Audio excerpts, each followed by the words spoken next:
দাউদকান্দিতে বিএনপির লিফলেট বিতরণ ও গণসংযোগ।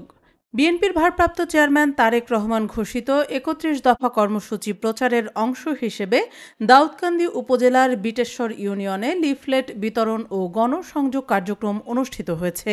রবিবার সকাল ১০টায় ইউনিয়নের নৈয়াইর বাজারে এ কর্মসূচিতে অংশ নেন বিএনপির জাতীয় নির্বাহী কমিটির সদস্য ও সুপ্রিম কোর্টের আইনজীবী ডক্টর খন্দকার মারুফ হোসেন। এ সময় উপস্থিত ছিলেন ইউনিয়ন বিএনপির সহ সাধারণ সম্পাদক ইঞ্জিনিয়ার বিল্লাল হোসেন, যুগ্ম সাধারণ সম্পাদক মোহাম্মদ জাহাঙ্গীর আলম, সাবেক সভাপতি মোহাম্মদ রিপন মিয়াজি, যুবদল সভাপতি প্রার্থী মোহাম্মদ ইমরান হোসেন মোহন, সাবেক সাংগঠনিক সম্পাদক মোহাম্মদ আবু সাইম মিয়াজি, ৪ নং ওয়ার্ড বিএনপির সহ সভাপতি মোহাম্মদ আব্দুর রশিদ ও সাংগঠনিক সম্পাদক মোহাম্মদ গাজী সহ স্থানীয় নেতৃবৃন্দ। গণসংযোগকালে ডক্টর খন্দকার মারুফ হোসেন বলেন, বাংলাদেশের হিন্দু ধর্মাবলম্বীরা বিএনপির কাছে নিরাপদ। বিএনপি ক্ষমতায় গেলে তাদের পূর্ণ নিরাপত্তা নিশ্চিত করা হবে। তিনি জামায়াতের উদ্দেশ্যে বলেন, একটি মহল নানা সময়ে ইসলামের ভুল ব্যাখ্যা দিয়ে ফায়দা লুটতে চাইছে।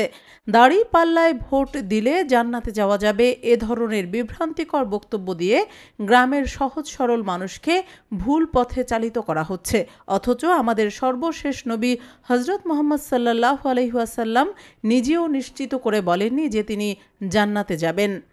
ধর্মকে ব্যবহার করে রাজনৈতিক স্বার্থ হাসিলের এই প্রবণতা জাতির জন্য মারাত্মক ক্ষতিকর। তিনি আরও বলেন, বিএনপির ৩১ দফা কর্মসূচি দেশের গণতন্ত্র পুনঃপ্রতিষ্ঠা, সুশাসন ও জনগণের অধিকার আদায়ের জন্য একটি ঐতিহাসিক ঘোষণা। এজন্য জনগণের কাছে এ কর্মসূচি পৌঁছে দেওয়া প্রতিটি নেতাকর্মীর দায়িত্ব।